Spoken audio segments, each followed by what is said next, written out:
एखाद्या चित्रपटाचे बजेट, कलाकारांचे डेट्स, लोकेशन आणि शूटिंगचे शेड्यूल या सगळ्यांचा समतोल राखताना सर्वात मोठा ताण कोणत्या गोष्टीचा असतो? नक्की म्हणजे कसं प्रेशर असतं त्या सगळ्या गोष्टीचं? नाही, आता जर मोठे कलाकार असतील हम्म. तर नॅचरली त्यांच्या डेट्सनुसार शेड्यूल बनतं. बरोबर आहे. मग काही वेळेला तुम्हाला त्यांची एखाद्या कलाकाराची डेट आहे हम्म. आणि ती 2च दिवस येतो समजा तुमच्याकडे, आणि 2 दिवसात तुम्हाला त्याचे 4-5 लोकेशनवर करायचं. शूट करायचे. हो.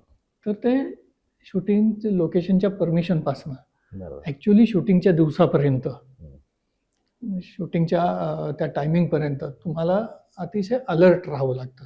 2 दिवसात 5 लोकेशन त्यांचे सीन्स कंप्लीट करावे लागतात.